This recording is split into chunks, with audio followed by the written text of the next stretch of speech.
do is we have some people online on live with us, and then the next day in our member newsletter we send it out to thousands more people, so that we usually get a bunch of on-demand viewing the next day. If you're fine with that, then we'd love to do that. That'll be super. Wonderful. Awesome. And are you okay with this front slide? Does everything look good? Yeah, everything looks wonderful. Everything looks wonderful. Oh. Well, Tom, thank you for hooking us up with Andre. We're excited. Oh, we have a lot of gems within Mayo Clinic, and you've met one of them today. He was a extremely huge hit with our group, and given the environment we're in today and his message, it's timely, and his message is strong, and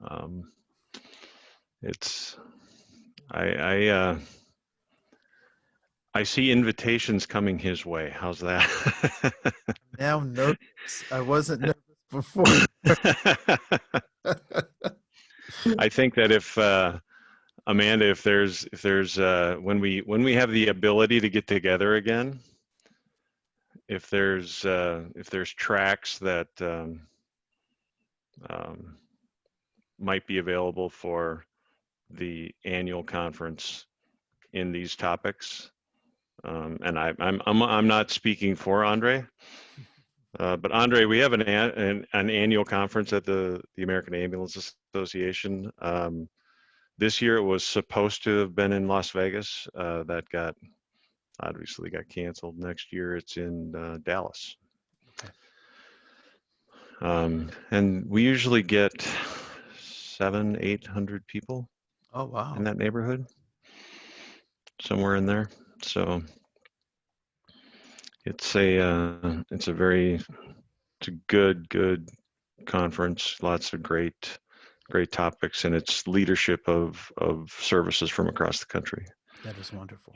So, yeah, many of who you'll visit with today. Sweet. So, Andre, if you would like to present in Grapevine, it's outside Dallas, as Tom said, next November, we would love to have you. Just for a little bit of context, we've, over the past couple of years, and this year specifically, we've been trying to address some of the extreme gaps in the demographics of the EMS providers in comparison to the demographics of the communities that they serve in a lot of cases through a webinar series. But it's really tricky because, of course, the demographics of the leadership of EMS, just like any other healthcare profession, are older, whiter, and more male than the demographics of the population as a whole. So the first part of the battle is getting people to even realize that there's a problem.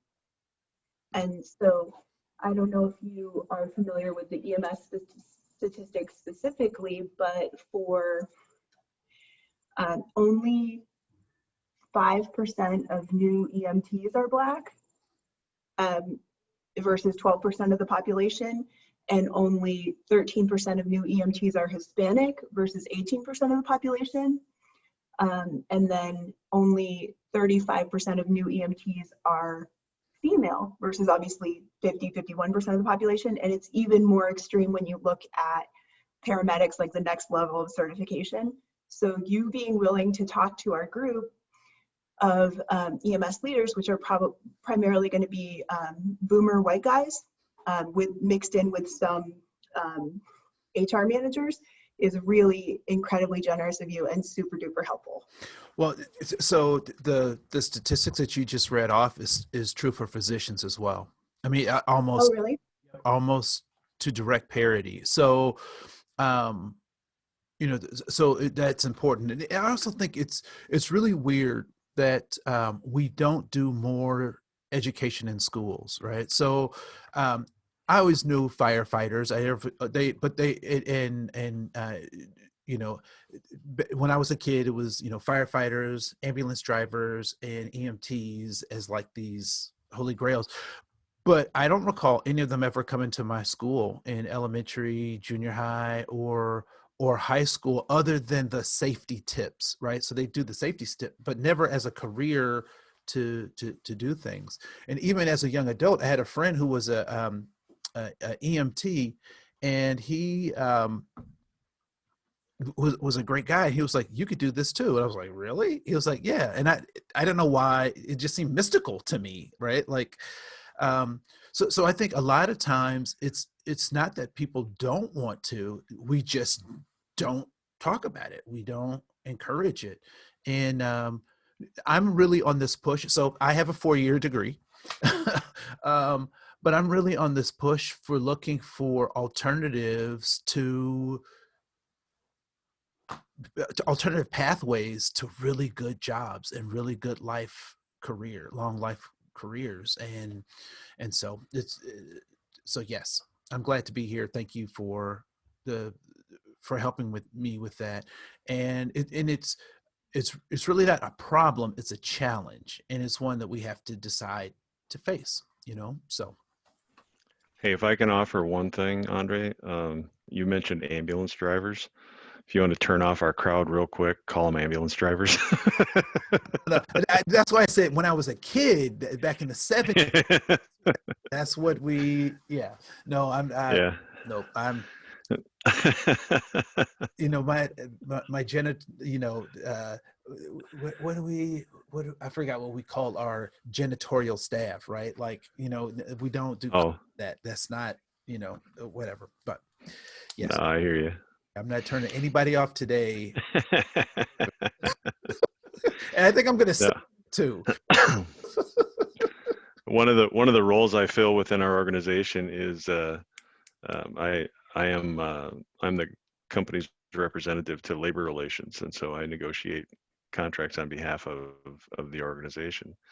And one of the union representatives, the union business agent, referred to his membership as ambulance drivers. Ooh. And I cautioned him. I said, "Now, I know you might be new into your role." I said, and it's probably not my place to educate you. However, just being in the spirit of cooperation and in goodwill, I'll just caution you that I would not refer to them as ambulance drivers, because they will turn on you very, very quickly. So, yeah. So now, thank you for bringing that up, because it's all that's stuck in my head now. Like, do not. So, yeah, that is funny. Andre, to your point, one of my secret pet theories is that, and I'm completely in alignment with you as far as showing people. I grew up in a teeny tiny town, like it happened to be on the coast, but it might as well have been like a tiny Midwestern town. It just happened to be in Massachusetts. And there were not a lot of career opportunities in my town. And it would have been, people are aware of the fire department perhaps, or they're aware of the possibility of becoming a police officer or working for like the town DPW, something like that. But I don't think that anybody has done a great job reaching out to high school students, or very few. I mean, probably Mayo, Alina, Acadian, there are some exceptions, but teaching people, and particularly women, I think that you can have a flexible, non-traditional schedule if you go through a couple of months of training and you're off to the races, and then you can always build on that to become a paramedic. And then if you want, you can build on that to become a paramedic educator or even a nurse, or go from there. But the barrier to entry on the EMT certification is nowhere near as high as a lot of other professions with career paths. So it is a shame that we haven't emphasized that to the extent that it's attracting all the people that might actually be great fits for this, that are not going to be necessarily traditional college students from the get-go and still want a great career. Yeah. And one of the things that we've talked about at Mayo is, we still have hurdles, right? So one of the things that I I think it was a program that they had a long time ago. For whatever reason, it went away. But I brought this idea, and people were like, "Well, maybe we should reinstitute it."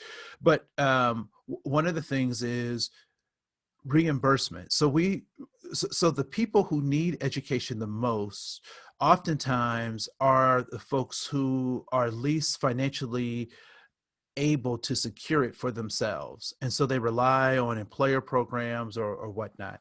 And so one of the barriers that we have is this reimbursement piece that will, so after you've paid for it, we'll pay you, we'll pay for it. Well, if I don't have the money on the front end, I can't, whatever. So we've been talking even about looking at that and saying, if we're really serious, we'll have people make commitments that, if you don't meet this kind of GPA, we won't pay for that, or you have to finish out the balance of that or whatever. But saying that we'll pay on the front end with the understanding that we want people who can complete it. And if you don't complete it, then you have to pay for it, but, or you owe us, whatever. So I'm not sure how that program's going to work, but really thinking about how do we make these things available to folks. So I just sent you a deck from our previous EMS diversity webinar, which didn't have it doesn't have the big, you've got big ideas. This was very granular, like what are you specifically doing?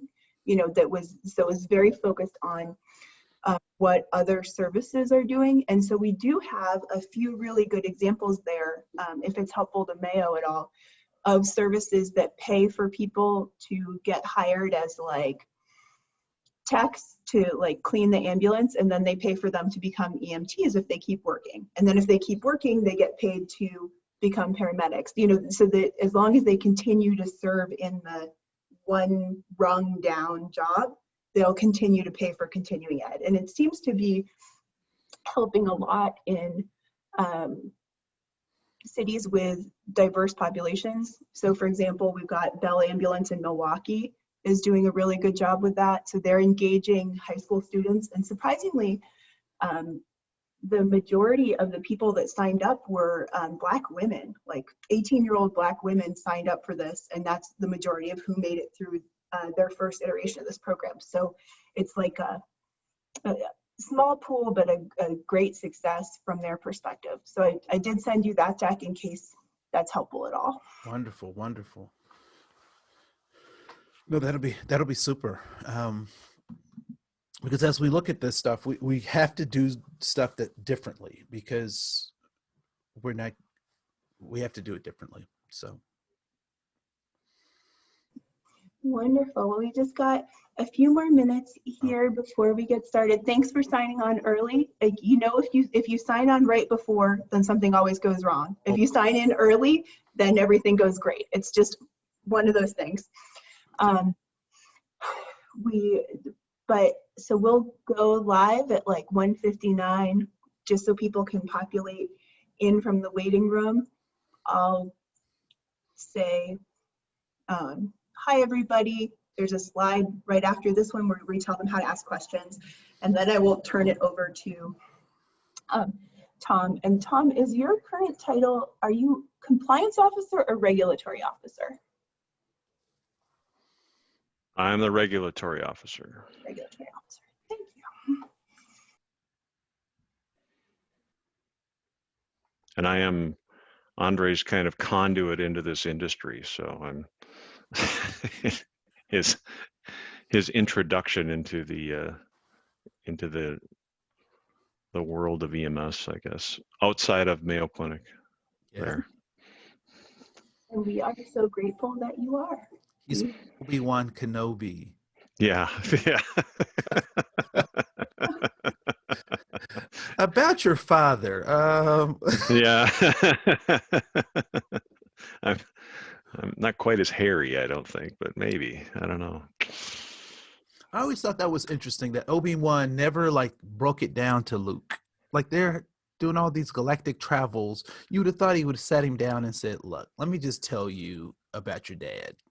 Yeah. See, I've never been into that. I've never gotten into the Star Wars thing, or I've never, it's something that's never really sparked an interest in me. Okay. Okay.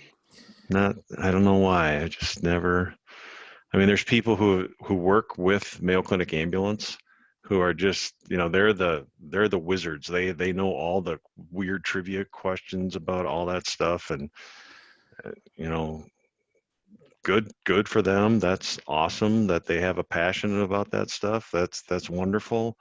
It's just not my thing, man. I just I hear you. I hear you. So yeah, I don't know. So Did we get nude masks for your daughter? my wife actually is making some new ones.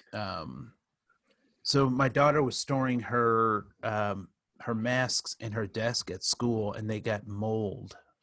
They grew mold in the plastic bags. So told her no more plastic bags, and now her glasses are fogging up. So now out another type of mask so her glasses don't fog up so much. So, but How old? she's 6. Oh. Grade. I have a grandson who's 5, and he and his buddy on the bus, they try to coordinate what kind of mask they're going to wear now. So they if they're going to wear their camouflage mask that day, or their My 16-month-old daughter she tries to wear her mask all the time, everywhere, so it's going to be like that seatbelt thing for those of us who are a little older, when we didn't have seatbelts and then we did, and people said, well, they'll never, mm-hmm. But they'll never wear masks. No, I don't think they will. Yeah. Yeah, it's crazy. It's crazy that we, how, and I think back to my early days in EMS, and we never wore gloves. Mm-hmm. It's like, why do you want to wear gloves? Yep. So you get blood on your hands, no big deal. You just Yep. wash your hands. That's, no one wore gloves. Yeah. The only pair of gloves that we had in the back of the ambulance was inside the OB kit, and that's when you wore gloves. That is aside from that, there was nothing. So. Well, I can't believe here we are. We're 1 minute to the hour. I'm going to turn off my camera and take us live, and I will just start talking right at the top of the hour if that works for everybody. Wonderful. Sure. Thank you again. We're really looking forward to this. I'll take us live in 3, 2, 1.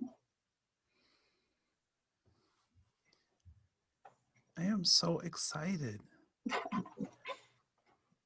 Thank you, everybody that's joining us from the waiting room. We will get started right at the top of the hour. We're really excited to have you here with us today. Get started in just about 1 minute.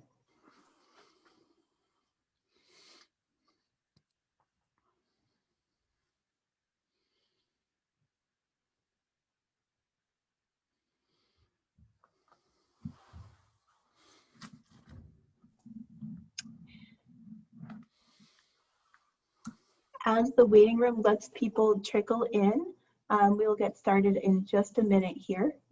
Thanks for your patience with the Zoom mechanics.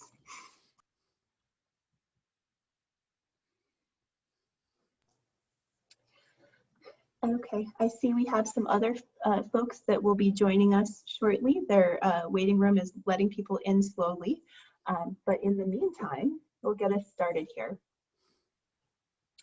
Thank you for joining us for the American Ambulance Association's Resilience, Addressing Race and Resiliency webinar featuring Andre Koen of the Mayo Clinic. We appreciate your support and participation as EMS works towards a more inclusive future where our workforce more closely reflects the demographics of the communities that we serve. This is an interactive session. To ask questions of our experts, please use the Q&A function represented by the double dialog box at the bottom of your screen. The chat box, represented by a single dialog box, is where you can share peer-to-peer comments or ask for help with technological difficulties. If you have problems seeing you're seeing the shared screen or hearing audio at any point throughout the webinar, please feel free to chat the moderator. With that, it's my pleasure to turn things over to Mayo Clinic Ambulance's Tom Fennell. Tom, would you please introduce Andre, talk a little bit about diversity in ENS, and kick us off? Thank you, Amanda. I'd appreciate the opportunity. Good afternoon, everyone, and good morning to our friends on the West Coast. It's my pleasure to introduce our guest speaker today, a colleague of mine, Andre Koen. Andre serves as the program director for Mayo Clinic's Office of Equity, Inclusion, and Diversity. Mr. Koen is well-versed in the field of affirmative action and is an effective and passionate communicator. Andre is also the project director for the Everybody In campaign at Mayo Clinic, which you're going to hear more about in just a few minutes. Andre and I are both privileged to work for an organization which is anchored in strong values and a vision to be a place of equity, inclusion, and opportunity for all. At Mayo Clinic, we need to be an agent of change to address conscious and unconscious racism throughout our organization. Earlier this summer, Mayo Clinic committed an investment of $100 million in addition to what Mayo Clinic already invests to eliminate racism and advance equity and inclusion within Mayo Clinic and improve health equity in the communities we serve and beyond. Andre was recently a guest speaker at a Mayo Clinic ambulance system-wide leadership meeting where he mentored our leaders to expand their perspective and gain a better understanding and appreciation for what makes all of us, coworkers and patients, unique and ways to communicate, understand, and be understood. Andre will share some of these messages with you today. The impact on our team was amazing. The message he delivered was impactful, and the results will be programmatic changes for our team, our leaders, our communities, and most importantly, our patients. Andre, thank you for taking time from your hectic schedule to visit with our ambulance colleagues from across the country. I'm confident they'll find your presentation enlightening, entertaining, and hopefully challenging. Ladies and gentlemen, Mr. Andre Koen. Thank you so much. I am so humbled by those dynamic and kind words. And I will say, Tom, that I do share your passion and compassion that is steeped in Mayo Clinic's values, and this is a wonderful organization. And so I'm glad that they've allowed me to be a part of this presentation today. I do want to. Oh, there it is. Okay. I do want to kind of talk about some ground rules before we get into this session. And the ground rules just, I hope, or at least let me talk about myself. I use these ground rules not only for conversations like this, but almost as a mantra when I'm interacting with people in the community, both family, friends, and strangers, right? So we'll ask you for this particular session to be fully present. I'm sure that there are, being virtual, there are lots of things that can be distractions. If you see me looking down, I'm looking at my phone to monitor the time. My dad was a Pentecostal preacher, and so I tend to be long-winded as he was, but be fully present. Also be respectful. And when we talk about this idea of respect, it is not only how you would like to be treated, but how you think other people might want to be treated as well. All right. We'll assume benign intent. Be self-aware of your own emotions as we engage, and recognize that emotions are pieces of information that are useful for helping us make the best decisions, right? So we have to pay attention to those emotions because they can be giving us important information to help us make better decisions. Speak for yourself. Recognize that no one person is a spokesperson for a whole group of people or can give a whole perspective of, groups of people. We also ask you to approach this topic in particular with curiosity and not judgment. And curiosity, we recognize, is energizing, where judgment is oftentimes closes energy off. And then the last two things are be respectful in your comments and engage people to continue to talk and not use words that might shut them down, right? And then lastly, maintain a sense of confidentiality. It would be really sad to see my comments or other comments taken out of context and placed in social media without even talking to me, right? So we'll maintain a sense of confidentiality.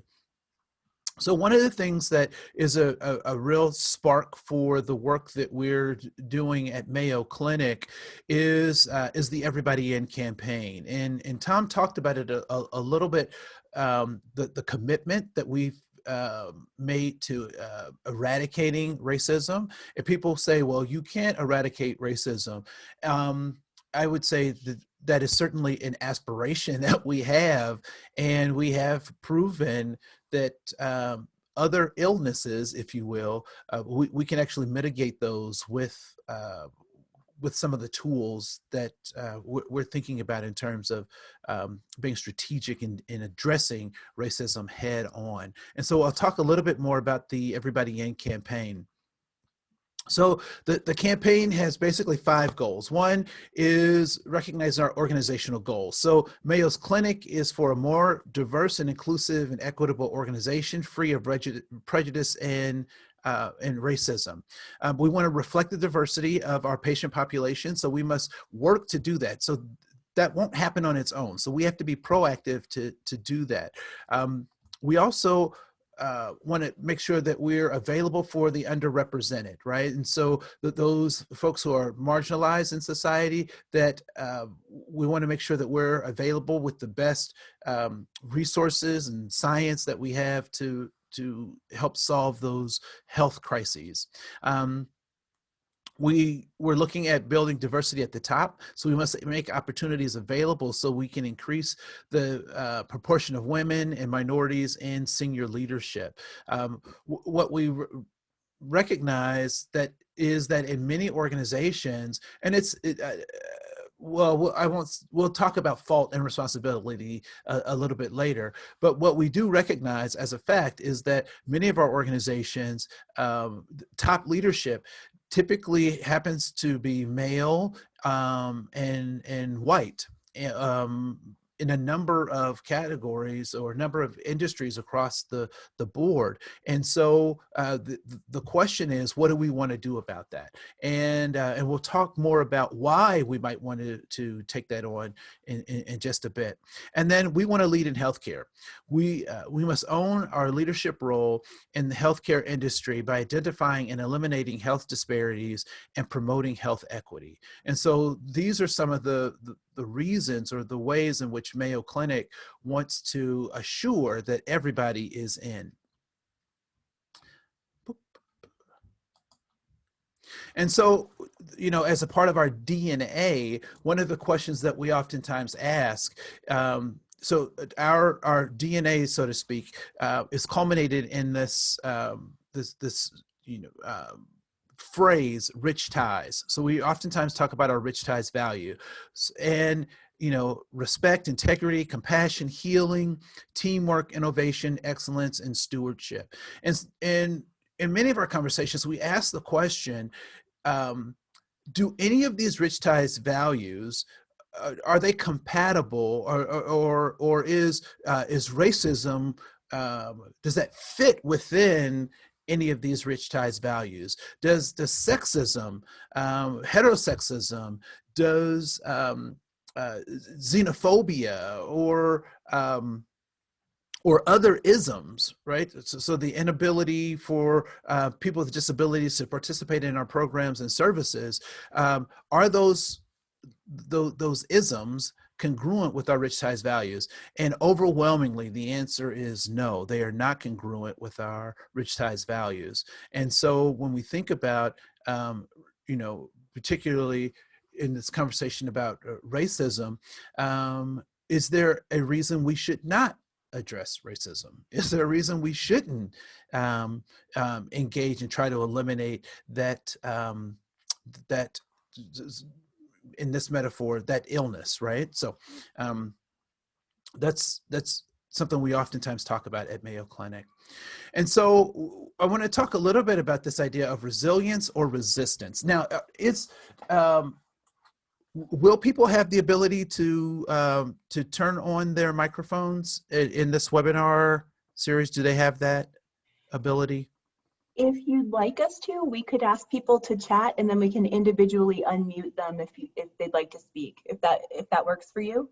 Yep. So one thing I would like is, if we could type this in the chat room,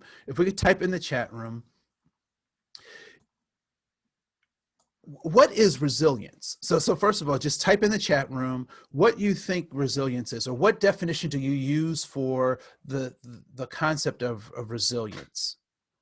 So what does resilience mean to you, or how do you think about resilience?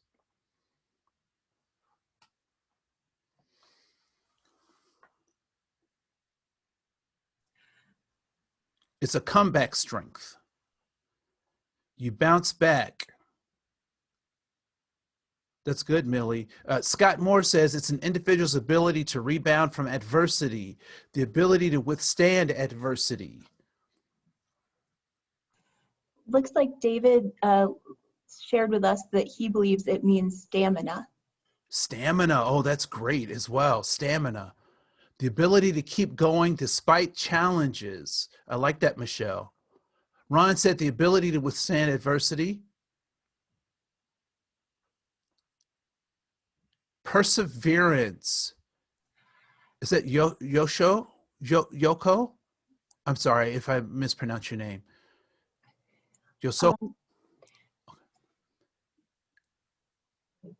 Yosak, if you would like. Oh. Okay, great. Okay, I'm sorry. Thank you so much for clearing that up for me. And then it looks like Roger shared with us that resilience means to him never giving up. Never giving up. Now, here's the interesting thing. Should we, and this is a hypothetical, I mean, not a hypothetical, but this is a rhetorical question. I just want you to think about it yourself.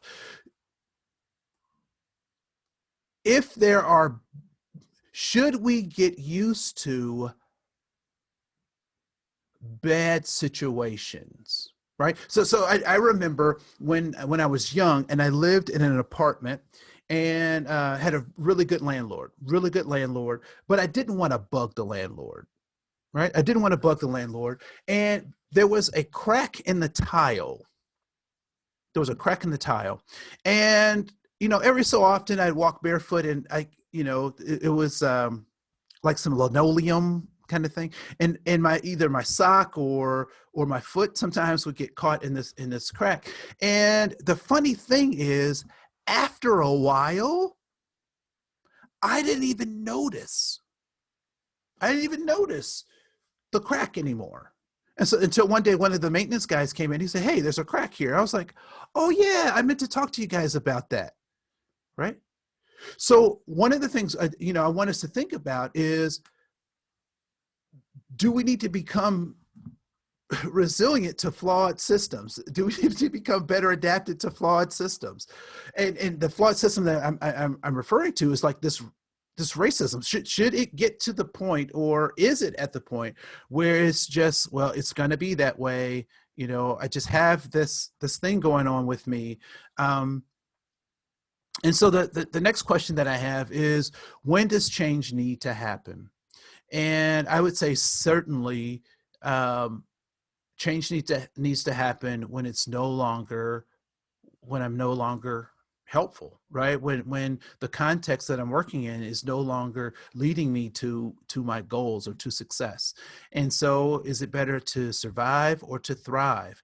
And I would imagine that most of us would suggest that surviving is not reaching our fullest human potential, right? And so this idea of thriving. So one of the things that I also recognize that's important is this idea of locus of control, right? And so there are tons of things outside of ourselves that we have no control over or limited influence over, right? And so what are some of those things? Type that in the chat room. What are some things that we have little control over or little influence over? What are some of those things that we have we have low influence or no influence or no control or little control? What are some of those things?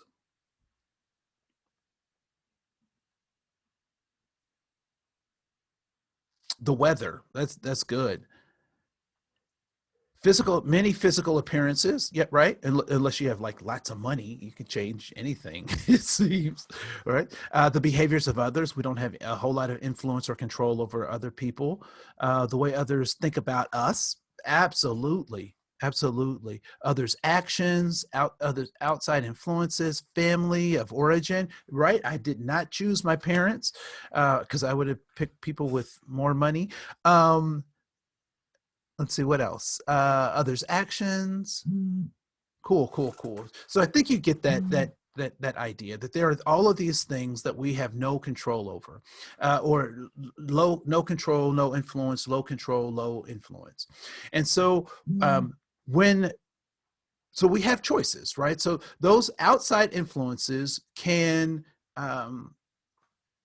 either drive our behavior, or we can operate from the circle of control. And just type in the chat room, what are some of those things that we do have control over? What are some of those things we do have control over?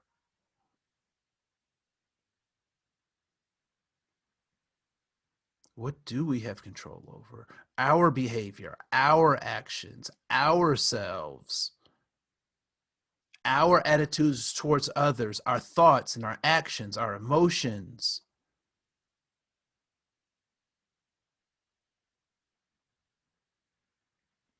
So when we let the outside world influence our circle of control, we are said to be reactive, right?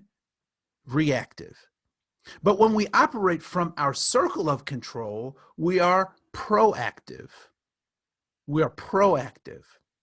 And so when it comes to thinking about the world situation, when we think about what's going on, it almost doesn't matter what happens outside of me if I am keen on my circle of control, right? And so does it matter where I grew up? It certainly does matter. But in terms of how I operate in the world, where I grew up is less important than the responsibility that I take for how I operate in the world from my circle of control. So my grandfather was, people will say, well, my grandfather was racist. That's information for you to take in, because now you have choices. My father is type 2 diabetes, and that is information for me to make some decisions around, right?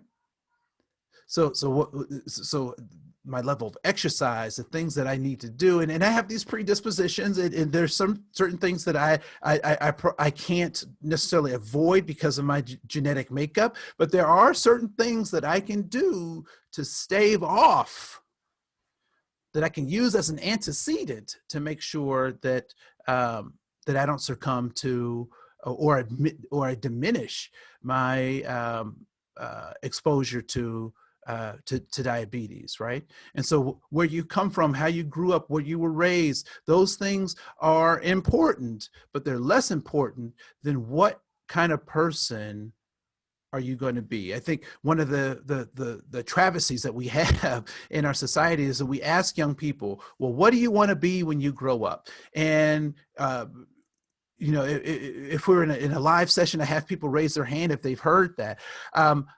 But I will also tell you that I've had many jobs in my career that never existed when I was a child. So, and if you ask me that question today, I may not necessarily have a concrete answer about what I want to be when I grow up. But I do wonder if we started changing the question to what kind of person do you want to be when you grow up? And that becomes the key to establishing how I move and operate in the world, right? So thank you so much for sharing that with me. I do want to recognize some things around situational awareness, right? So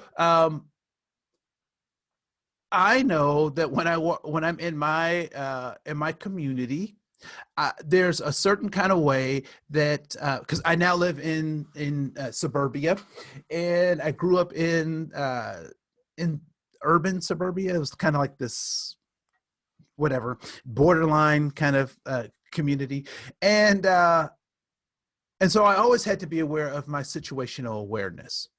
So here's some thoughts around that. Keeping your head on a swivel. Has anyone ever heard people saying that, right? So you have to pay attention all the time. Watch your own six, so I have come to understand that means that you have to watch your own back. Now, it's difficult to run forward and watch your back at the same time, right? So we have that. And how long can we function in this red threat level? I would say probably not long without having some serious cognitive and post-traumatic stress exuding out of us, right? And so, but oftentimes we're put in situations where this is where we are, and in some cases it's just the reality of the space that we're in. It's the reality of the work that we do. And so if I cannot control the outside environment, what do I have control over? I do have control over myself. And so what I have to recognize is that there are three parts of my brain that are constantly working, and I have to be in control of them, right? So there's the primal brain. The primal brain is that instinctual part of our brain, the reptilian brain, so to speak, right? And this is basic survival. Fight, flight, mate, breathe. Like this is all this part of the brain is focused on. And then there's the mammalian part of the brain, which is where our emotions lie, which is where reasoning starts to begin. And it says, how do I feel about what the primal brain is pumping out? Right. So the primal brain is making these demands. The mammalian brain, the emotional brain is saying, how do I feel about that? And then lastly are executive functions. And so your executive functions say, given what my primal brain is saying, given how I feel about this thing, the emotions that are coming up, I am going to take this particular action. Now, the interesting thing, and I don't know if anybody's noticed this or seen this, but media does a really good job of poking at the primal brain, right? So I don't know, I was watching the news the other day, and they had political stuff going on, and so the newscaster was talking about how, horrible things are, or how, whatever. And then right at the commercial break, they had this commercial, and it said, "Do you have anxiety? Are you fearful of da da da da da? Take Prorexidrin," right? I made that up. That was just made up, right? But so I'm getting all this bad news, and then I get hit with this commercial that's supposed to fix all of this anxiety that's been created in the news program. And so I actually forgot where I was going with this, but I'm going to keep going anyway. And so when we think about this idea of the emotions and our executive functions, that we have to take charge of those. Oh, that's what I was going. And so a lot of times there are, particularly in marketing, they try to hijack your primal brain, because if you're in fear, which is where your primal brain kicks in, if you're afraid, if you're uncertain, your primal brain kicks in and makes you do irrational things like buy toilet paper because everybody else is buying toilet paper. Irrational. Right. No, now I do like a good two-ply. I will say that I do appreciate a good two-ply. However, but we saw those kinds of behaviors happening right before our eyes, and many of us are like, "What's the big deal?" And I bet some of you, like me, bought extra toilet paper just because other people were buying extra toilet paper, and you didn't want to miss out. Okay, maybe that was just me. But we have to be responsible. We have to not let our primal brain take control. And I would say this is where kind of the unconscious racism or stereotypes that we have people, I think this is one of those places that lives. I think it's fueled by the emotions, and unfortunately it comes out in these in our executive functions. But so how do we take control of that? How do we take control of that? So one of the ways we do this is through a cognitive process. And I like this term, cognitive control. Cognitive control. And so I don't know about you, if your fear is, big hairy spiders or snakes or mice. My thing is mice, and I'm not afraid of a mouse. The small mammal, right? Because I'm bigger than it. But it's the scurrying of the mouse that like unnerves me. I'm like, ah, right? And so, but I can't let my fear overtake my responsibilities, right? So if I'm in I'm in an executive team meeting, and the presidents of, these organizations are sitting here, and a mouse comes into the room, I cannot just jump up on the table and scream like I would naturally do. Right? I can't do that. So I take cognitive control. And so I start having self-talk. I start thinking about what things can I do to distance myself from my piece of distress, right? And then I start thinking about what are the possible benefits that I can get if I overcome that fear. So I do all of this processing because I do not want my primal brain to have me make decisions or act in ways that are incongruent with my values, right? And so values become not only the central point, but they become the wall that we push off from, right? And so this cognitive control is this process of thinking about my thinking, using my metacognition to think about it. So I've been having these conversations with my friends, and the George Floyd incident was a really bad incident. And since then, there have been a number of incidences involving unarmed Black men in a number of different situations, right? Being killed. And so I started thinking, and I wonder if racism is almost too simple, and I don't want to say that it's not racism, but I wonder if racism is just the shorthand for something that is more impactful, something that we should be thinking about more strategically. What if it's not just racism? Right. And the funny thing about, racism is I'm not really sure how to help somebody who doesn't A, think that they're racist, or B, doesn't want to change what they're doing, right? So I don't know that I can help those people. But I do have some questions about how this might be different. So this is what I know about. So I worked at Anoka County and had a really good relationship with the sheriff, who at that time wasn't the sheriff. He was the deputy sheriff, but now he's the sheriff, and he is a really good friend of mine. And for those of you who don't know, Anoka County is, so if they're like rings to suburban metro areas, so let's say Minneapolis-St. Paul is the center of the urban areas.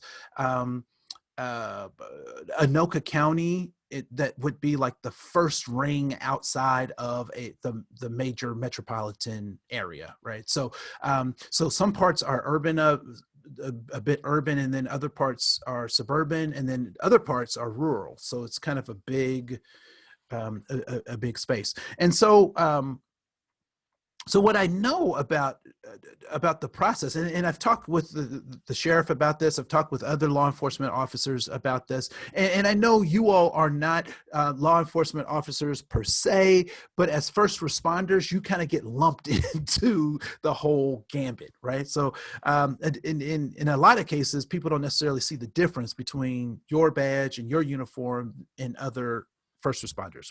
So at any rate, one of the things that I recognize is the training regimen, right? And how those things go. And so people spend all this time in training and in development.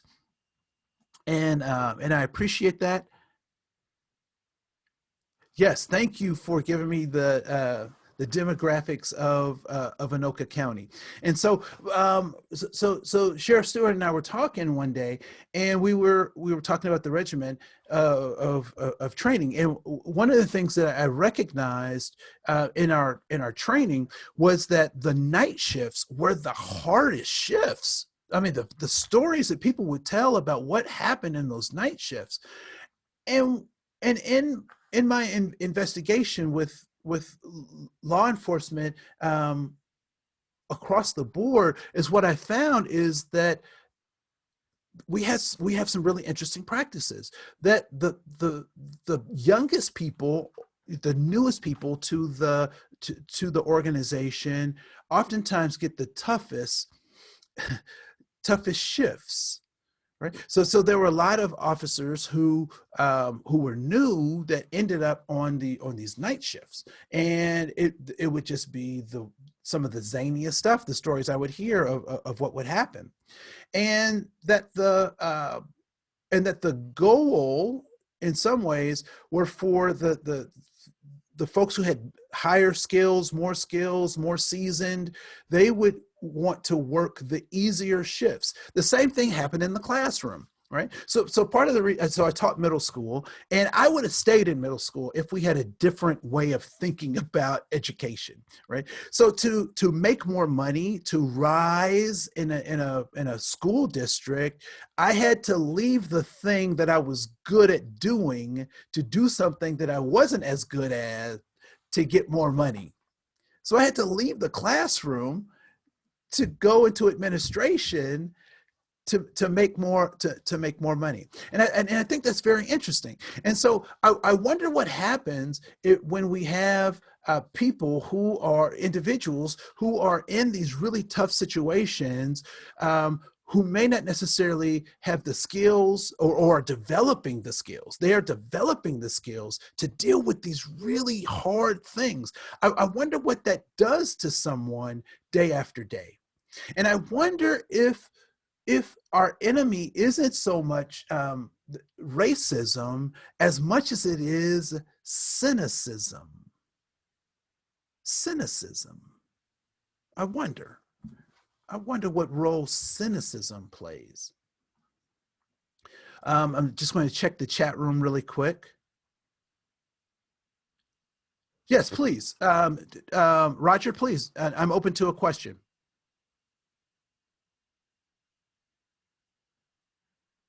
Oh, so I have to unmute him. Let's see. Let me see if I can find you.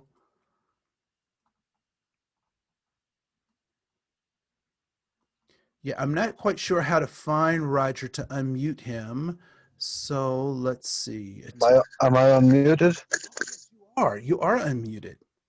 Okay. So I accidentally raised my hand, but I do have a question. Yes, please. And that is pertaining to the topic and now that you just said about the night shift and the more senior individuals working the less stressful shift. And I completely get what you're saying, and some of that surrounds around seniority. Yep. And individuals wanting to think that they already did their time. Yep. And now it's your time to actually prove yourself. It's kind of the mentality around that. However, the racism and the cynicism part is the question I have here. Yep. How do we separate the two when it's all hate? s- that is a really good question, Roger. And I would say that I don't even believe that it's hate. But I'll show you, I'm going to show you in just a second, really what I think about this cynicism, right? And so I'm going to skip this activity and go straight to that. I'm going to come back to, here we go. I'll come back to those activities in just a second, because I want to talk directly to your point, Roger. And I would say that it takes a discerning mind to be able to separate those two, right? That racism could be the side effect of something else, right? So when we look at this model of the emotional kind of spectrum, I think that it's interesting that between trust and surprise is this idea of curiosity, right? But curiosity is also the shadow of that is fear. But if we go all the way across from curiosity and go directly across, what do we run into? Cynicism, right? So what is what is cynicism? Type in the chat room what you think cynicism is.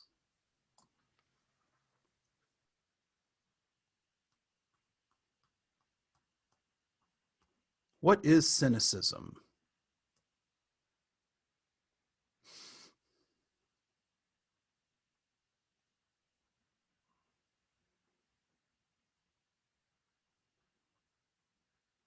It is distrust. It's a know-it-all, snarky. It's a doubt.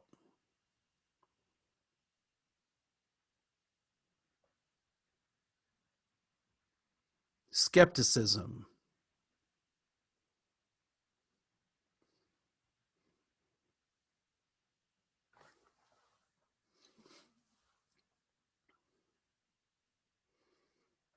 Believing people only care about themselves, being motivated only by self-interest, right?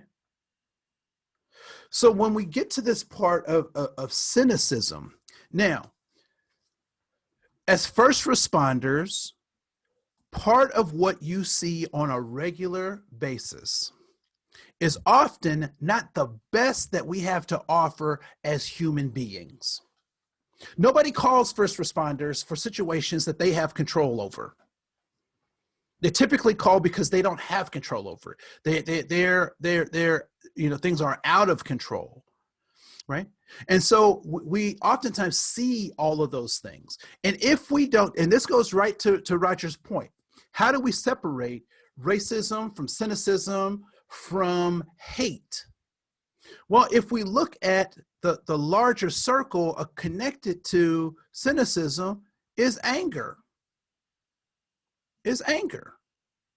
So all of these things, all of your answers are correct. In the chat room, you're absolutely right. Those are all parts of or features of cynicism, which is rooted in this kind of anger, because either the social contract has been broken, a moral code has been violated, and we see this over and over and over again. And what I would say is, if we don't check our cynicism, it becomes contempt. It becomes contempt if we don't check it. So what do I mean by that? What is contempt?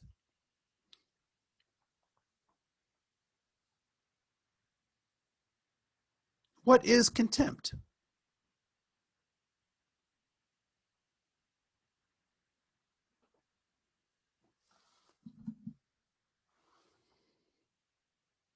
How would you define contempt?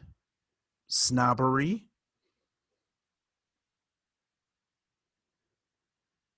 a lack of concern for others, disdain. I like that. I'm gonna write that down. Disdain. It was on there twice.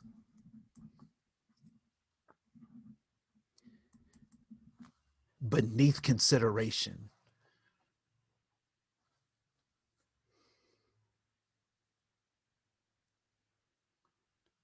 lack of value or valid. Their concerns aren't even valid. I have disdain for them. I'm being unfeeling. I don't even feel for them anymore. Does that sound like a rationalization for some of the racial incidences that we've seen? Could that be something that explains that? And is there something we can do about that? I mentioned earlier that I don't know what to do, how to help people with racism, right? So but I can help them with cynicism. I can help them with cynicism, right? So what can get us out of this contempt? What can get us out of the cynicism? What can get us out of this anger is making sure that we have a full cup. Making sure we have a full cup. I'll never forget, I was working with a social work group, and a lady stood up and she was crying. I was doing a diversity presentation and she was crying. And she said, I don't know I don't know how to keep being a social worker.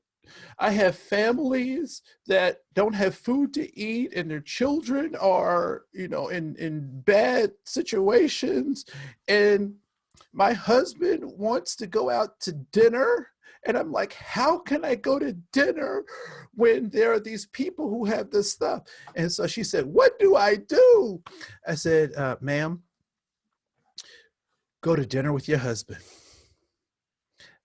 Have dessert with your husband. Go dancing, take long walks, do whatever you do with your family, with your intimate partner, so that you are full when it comes time to give to other people. So I wonder how much work-life balance these officers have had. How long have they been working too long shifts? How long have they not made a shift off of the bad shift to the good shift? And are we doing this stuff because of seniority? Because that sounds like my household. My dad said, you get this because you're the oldest. But if I'm not performing, what good does it do me to be the oldest if I can't do things, right? And so if we're doing things off of seniority, is seniority getting us the results that we want? And I would suggest that these are the things, the cognitive processes that we need to engage in so that we are being effective, Because I believe the cynicism is what's really hurting us. So here's some truths about human beings. Human beings can learn, change, and grow. Truism, right? Even if we can't see the evidence of it, we know that it can happen. If we can remember this helps stave off cynicism. Okay, they didn't get it this time, but maybe they can get it next time. I know that we all have experienced repeat offenders, right? Or repeat calls. And you're like, well, they get it this time. The funny thing is, I'm sure that you've had a behavior that adults in your life were like, I wish they would break this behavior. And you did. On your time, not necessarily theirs, right? The most frustrating part about being a middle school teacher was having unrealistic expectations that my students didn't share. That they didn't share, right? And we also have to recognize that people do what they think works even when it doesn't work, when it's not effective. And so our job is to help them see that it wasn't effective. Because until they have that realization, they'll continue doing that. And if we have different expectations for them, or we can't see that from their purview, then that becomes the root of cynicism. And we also must recognize that all human behavior is goal-directed. And so the question then becomes, what is the goal of the behavior? If I want to be effective, I'm going to ask, what is the goal of that particular set of behaviors? And lastly, recognizing that attitude is a reaction to goal accomplishment. So when I approach someone who has not met their goals, they are going to have a bad attitude. And so that attitude, so then if I want to help them, then I must figure out what is the goal of their behavior, what's the goal of their what are they trying to do? And once I help them get that, they have a good attitude or good behavior, right? And so these will allow us to short circuit some of those and stave off that cynicism. And what are the goals of human behavior? We're all looking for significance, belonging, and safety. Significance says that I'm a person with purpose and power, that I can do something, that I can be actionable. Belonging says that I can be in relationships with people who I can feel connected to, who understand my significance. And safety simply says that I'm physically, mentally, spiritually, and intellectually safe to be in relationships with people who understand my significance, right? That understand my significance. So when we think about this idea of staving off cynicism, we think about this idea that maybe the roots of racism is a little bit different. I come to these plants because sometimes people will say, well, I want to take a shortcut. The shortcut I want to take is I'm going to treat everybody the same. I just want to treat everybody the same. And that's what they said. And they said, be colorblind. I'm going to be colorblind. I'm not going to see color, right? That's what people say. But let's see how that works in the garden. So if I water all of these plants the same, so one is a fern, one is a cactus, and one is a bonsai. If I water all of these plants the same, what kind of results will I get? So type that in the chat room. What kind of, if I treated watered these the same, I gave them the same amount of sun, I treated them the same, type in the chat room, what kind of results do you think I'll get from that? So 2 of them will die.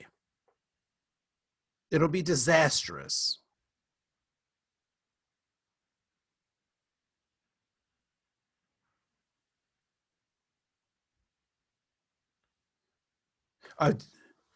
Yeah, right? Yeah, I just saw the comment in the chat room that people are responding to the fact that the cynicism could be driving these racist behaviors. So I'm glad I made that case. But the more important case is the one that we're making right now, which is what do you do about that, right? So no, I can't treat everybody the same because they're not the same. They don't need the same things. But what I can do is treat them equitably and say, these are the processes that we will undertake to make sure that you get the best services that you can. And so my plants can't tell me, they can't talk to me about their, about what's going on with them, right? And so how do I know that my fern is not getting what it needs? How do I know that? It starts to turn yellow, right? It starts to wither. It starts to not be its fullest self. So to see that, I have to be in relationship with my fern. I have to watch the fern. I have to feed the fern. I've got to learn and read about ferns so that when I interact with the fern, I treat the fern the way it needs to be treated so that it can thrive, not just survive. Because we said that before, right? That we want to move from surviving to thriving. So if this fern is going to thrive, then I've got to know, I've got to be the actor to make sure that I'm giving the fern what it needs. And I do that through the relationships that I have, right? Platinum rule versus the golden rule.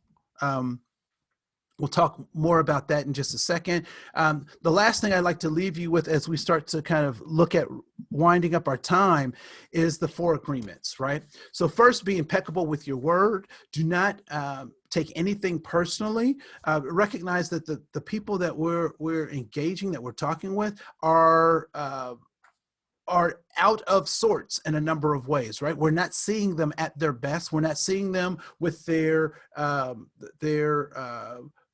prefrontal cortex or that executive functioning in full effect. We're probably dealing with the primal brain, if not the mammalian brain, which is where those emotions sit. So don't take these things personally. Don't make assumptions about other folks, and always do your best. There was one though that I wanted to, I think I skipped it because I was excited. This, and so as we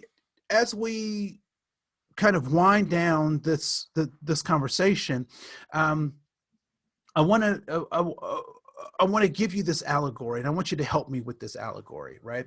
So I used to drive a 85 Honda Civic, and there was one thing that was missing in my Honda Civic.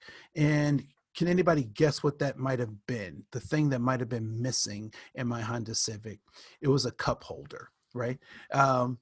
And it was how'd you know? It was missing in my Honda Civic. So I didn't have a cup holder. So it was also a standard transmission vehicle. So I needed both feet and hands. I'm not sure what's going on. I needed both feet and hands to drive this thing. I also did not have one of those travel mugs. So I just had a regular coffee mug. And one of the things and I also lived 2 blocks away from work. And so back in those days, gas was 85 cents a gallon. So I drove to work every day. And so I would also leave like 5 minutes, 10 minutes before I was supposed to be there, because I had an unofficial official parking space. But from time to time, somebody would have parked in my unofficial official parking space. And so I had to find another parking space. And so now I'm running late. So I'm doing all of this jostling around with my standard transmission car, with the stick and the wheel and the pedals and the stuff. And I'm trying to drink my coffee. And what is happening to my coffee? What's happening to my coffee? It's sloshing around. It's spilling. Now, I will tell you that this happened over and over again until I figured out what was going on with me. And this is what I came to. Because I kept asking, why is my coffee spilling? And when I figured it out, it changed my whole outlook on life. My coffee was spilling because that's what was in my cup. That's what was in my cup. If water had been in my cup, what would have spilled out? Well, water would have spilled out of my cup, right? And so, what's the moral? What's the lesson, Andre? It's important to know what you put in your cup, because whatever is in your cup is going to spill out. So when you're in a hurry, what spills out? When you're under stress, what spills out? When you don't have enough resources to get a job done, what spills out? When somebody cuts you off on the road, what spills out? And I would suggest that we want to make sure that our intentions and our behaviors are aligned with our values, right? And so I want my values to spill out, which means I got to keep filling my cup with positive stuff to stave off cynicism, to chase away racism. I have to continually remind myself that people are doing the best they can with what they have, and it's going to be inadequate for the challenges that we currently face. I have to keep reminding myself that. I keep having to remind myself that as a human being, there are no disposable people. What is in a hole that's 3 feet deep? Nothing. And so it is our job to fill that stuff, because if we don't, the universe will fill it with trash, with Cheetos wrappers and cans and all sorts of stuff, when it should be filled with asphalt, right? When it should be filled with purpose. Just want to make sure that I hit all my major points. We kind of talked about those things. So this is the last thing I'll leave you with are the 6 steps for speaking up against everyday bigotry, right? And even when that's happening in your head, to do this. So be prepared. Recognize that we will all make mistakes, and the mistakes that we make will come back to us to ask us if we've learned anything. So you'll have another chance, right?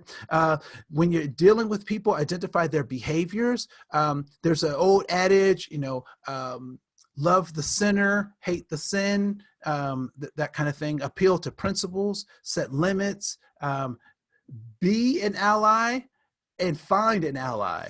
And lastly, be vigilant, right? Lastly, be vigilant. And so what I'd like to do is, what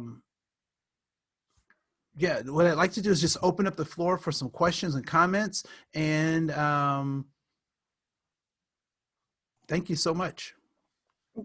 Thank you so much, Andre. This has been an incredibly engaging session. We don't usually have anywhere near this much chat traffic. We did get a question come in. Should you call people out on cynicism directly, or is it better to instead encourage them to take care of themselves to refill their cup? So all situations are, there are nuances to those, right? So do you have a relationship with this person? Are you vested in this person's growth and development? All of those things will play a role in that. Typically, I encourage people to, this is what I will say. Whatever you do, encourage someone to analyze their own growth and development. Right. So I have not found it helpful ever to tell somebody what to do, but actually to help them discover what they should do oftentimes is more effective, at least for me. And that's for people that I have relationships with, as well as people I don't have relationships with. If I can get them to think about their behavior, their goals, and that kind of thing, I found that to be helpful. So how do you control situations when cynicism is rampant from the top down? So that's a really good question. So when it becomes an organizational alignment kind of thing, one is, first you have to analyze and say, what does it cost me to be a part of this organization? And can I change it? The other thing is, I think oftentimes people don't recognize that they're even in a